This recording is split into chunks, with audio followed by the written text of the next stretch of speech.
Nous sommes le 18 juin 2025, un jour comme un autre. Et pourtant, il y a exactement 85 ans, le 18 juin 1940 a bouleversé le destin de la France, alors en guerre. Cette date restera gravée à jamais dans nos mémoires. Le 18 juin 1940, alors que la France est envahie par l'Allemagne nazie, un microphone grésille à Londres dans les studios de la BBC. Un général français, encore inconnu, Charles de Gaulle, s'adresse à ses compatriotes pour la première fois. Il appelle les officiers, les soldats, les ingénieurs et les ouvriers spécialisés des usines d'armement à venir à Londres et à entrer en résistance. Peu de Français entendirent cet appel, mais il reste dans les mémoires collectives comme un puissant symbole de la résistance. Le général de Gaulle montre qu'il a perçu la dimension mondiale du conflit et que le combat doit se poursuivre.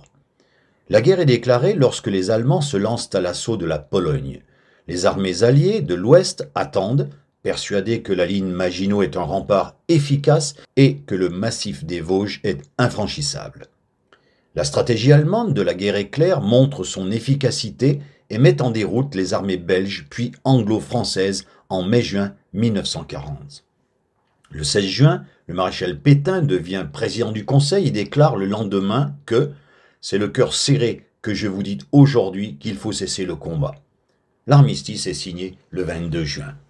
La collaboration d'États se met alors en place et la France est divisée en deux, une zone dite libre, administrée par le gouvernement installé à Vichy, et l'autre zone occupée, les 3/5 du territoire, par l'armée allemande. 1,5 million de soldats sont faits prisonniers et 8 à 10 millions de personnes sont sur les routes de l'exode. Les Français fuient l'avancée des troupes allemandes. Nommé sous-secrétaire d'État à la Défense nationale et à la guerre depuis le 5 juin 1940, le général de Gaulle décide de partir immédiatement pour l'Angleterre.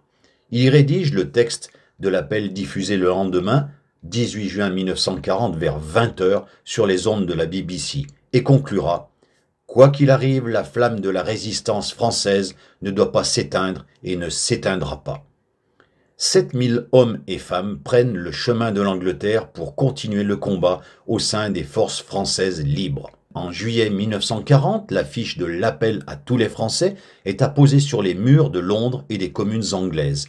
Il est destiné à informer les Français se trouvant alors sur le territoire britannique de l'action du général de Gaulle. Il débute avec ces mots, entrés dans l'histoire à présent. « À tous les Français, la France a perdu une bataille, mais la France n'a pas perdu la guerre. »